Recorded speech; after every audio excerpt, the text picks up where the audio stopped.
Time to build a centered diff. Brake assembly. There is a couple tricks to do here that I'll show you.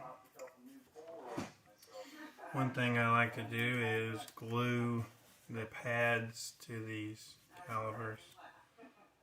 Make them all one piece.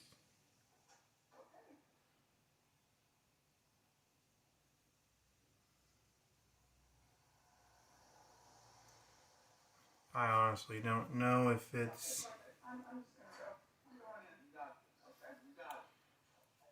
works well not doing this or not. I've done this from day one. I feel like having those as two pieces, you're just asking for trouble.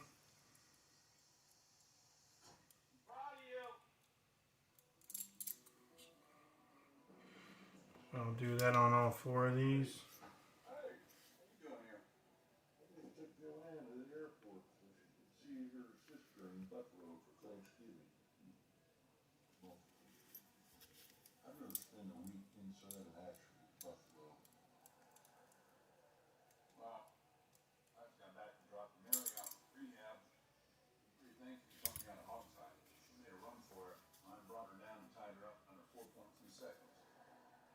You're right. Sometimes they do life.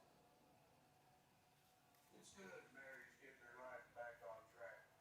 Here's to her sobriety. Hi, bitches. Overall. Thank you. You said, where in those you'll get no sex. Nice one, man. Yeah. See what else is nice? Living life like a kangaroo. I got everything I need here. Got my wallet, chapstick, a Russia's passport. Shit goes down, I'm gonna start new life.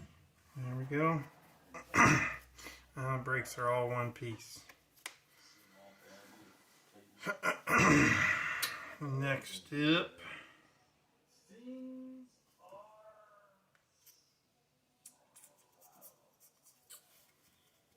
is installing them.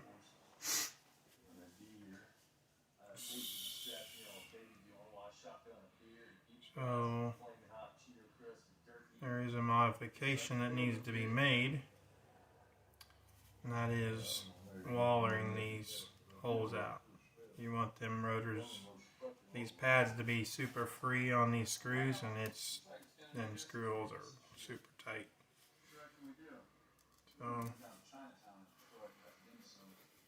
fix that so we don't have any bind in the brakes. Just take your 3mm drill bit, run through there and give it a nice waller out pretty heavily. You don't want that tight on the screw in any way, so don't be shy.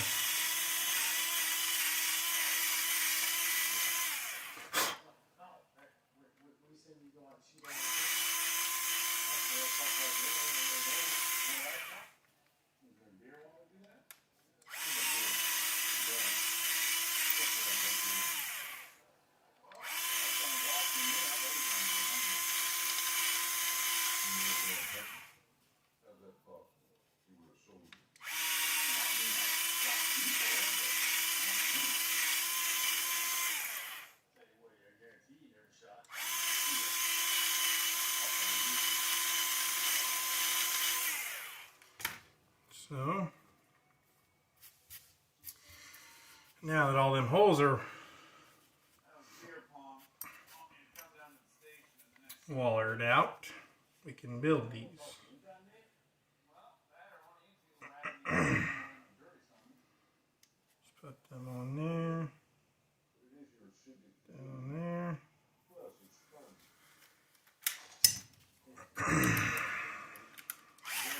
The goal is to attempt to get this screw as straight as possible.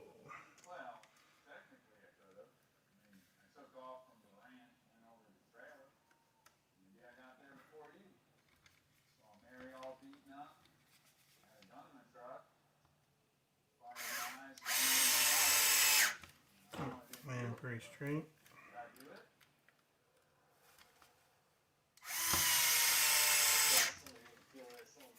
Alright, now then. There. This one here is good. But that one in there is not good. It's super tight. So I gotta pull that back off.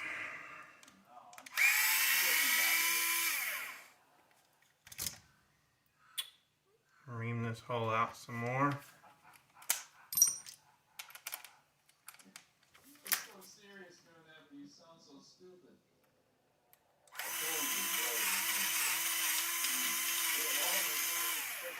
Like I said, don't be shy reaming those out.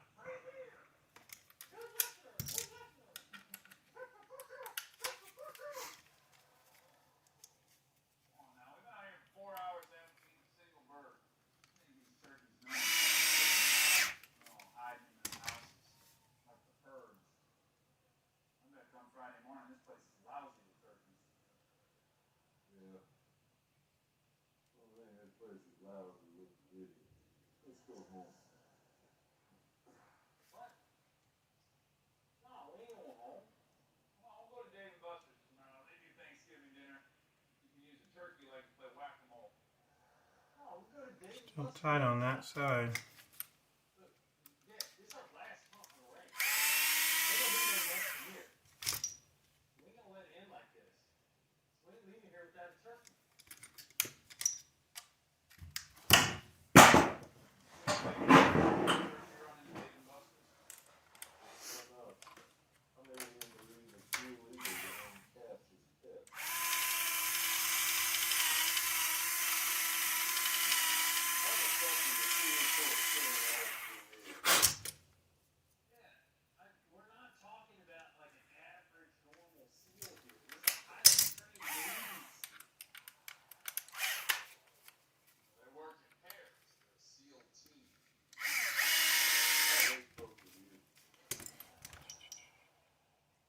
Alright, that's what you're going for there. Yep, they move nice and free on there. So, the next step would be to set the tension on them.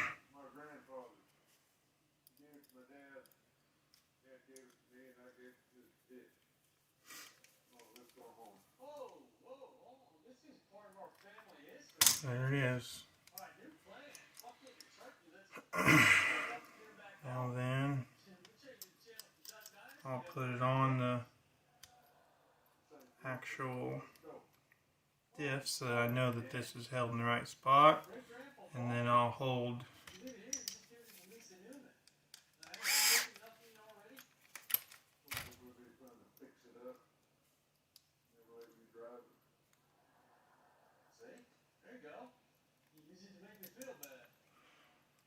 basically hold this all the way in and look at the distance there is between the pad and the screw, and that's how I know how to set this, how tight I want it. Basically, you're probably looking for about 1/2 mil of play, probably about the thickness of a business card or so. And you're just trying to make both sides even. You don't want a ton of play, but you want enough play that the brake don't bind at neutral. And then you can, close the brake, and then these are free enough that they release when you let off the brake. That's the whole goal. So I don't know if you can see that in the video. That's about the gap I put in there. Just a little bit, about a fingernail or so. And then you can tell when it's at neutral, there's absolutely zero bind in there. So I'll do the exact same thing on the front.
Make sure them move on there super free with no tension.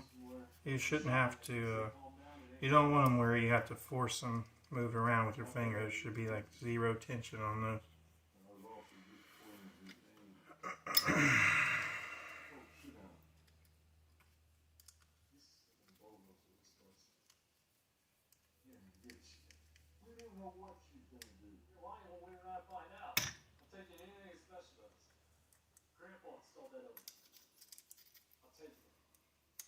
Down there, same process as the rear, same amount of play on the brakes.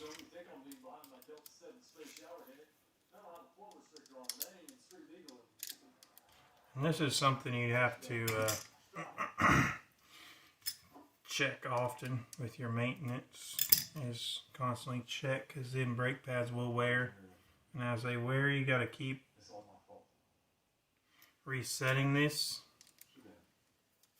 I also would recommend after about 3 gallons switching the brake pads all the way around, completely 180, because they do kind of wear at an angle because the cam pushes more on this side than this side, so they'll wear at an angle. So after about 3 gallons, flip them all the way around and then it'll wear that other side and then be back even.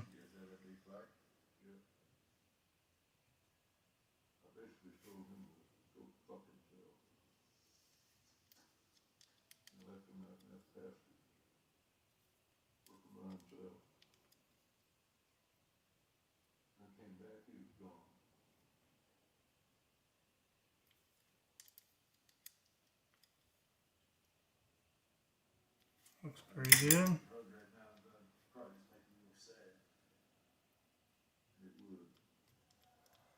I open and release nice and free. That's perfect. So there's that. As the brakes are good at that point. Now then, pop these bearings in here. They're pretty tight, so you gotta use pliers.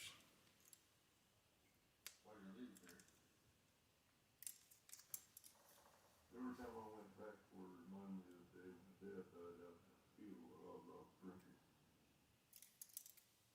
And so I just stopped going back. It's easier to get it with no rear. There we go. One down. I actually really like that they're super tight like this, because then they don't fall out every time. And when you're trying to build this thing, once they're in there, and they're not a pain in your butt. Falling out and everything else. Plus, when they're super tight like that, the bearing part actually works and they don't slide in the carbon fiber. So that's nice. So the tall cam is the rear cam. Short one is the front.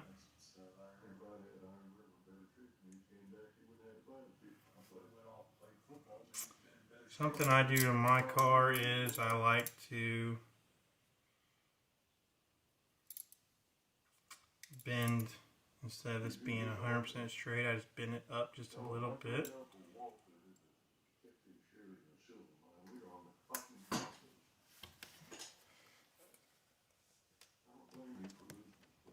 I know that I like it that way because I've built 3 of these nitro cars now. And it just, the way I set my brake linkage up, that puts that lower one at a better,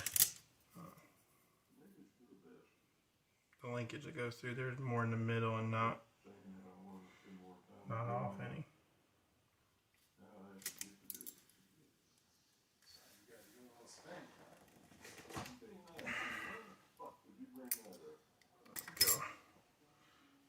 I'll go ahead and put this in.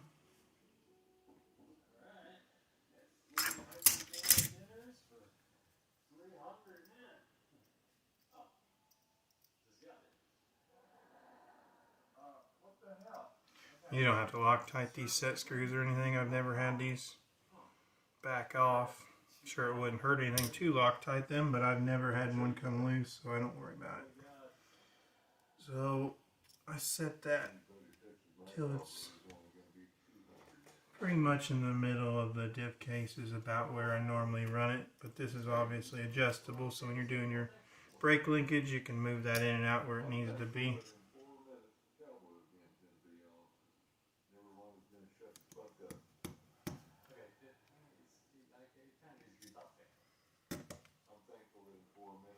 Push that all down there like that.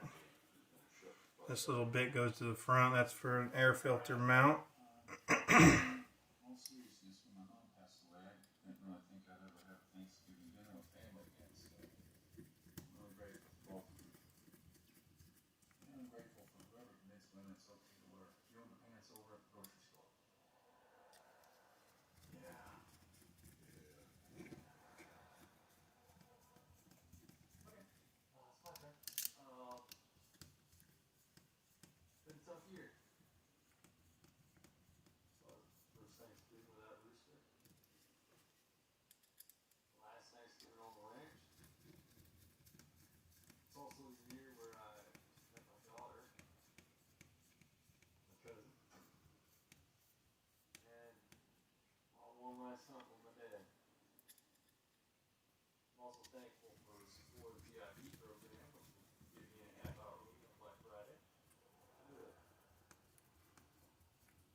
And you put the long screws in.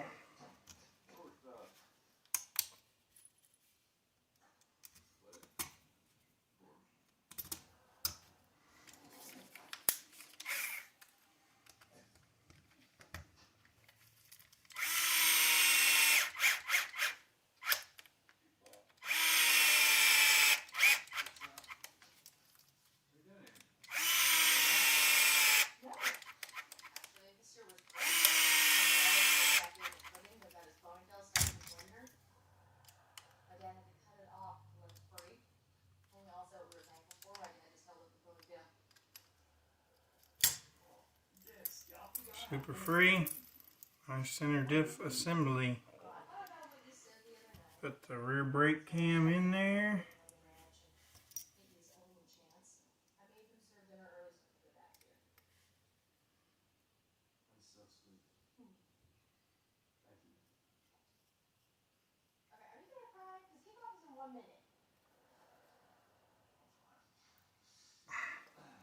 Something like that.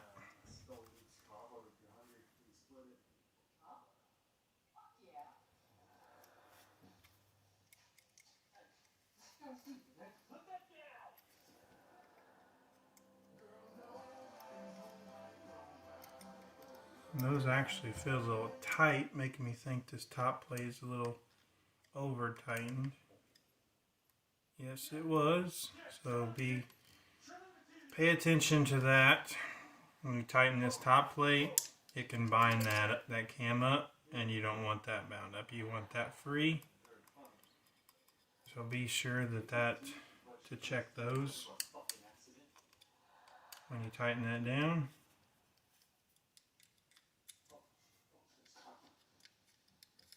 Yeah, much better. Alright, there it is. Center diff, nice free brakes. Everything should be good there.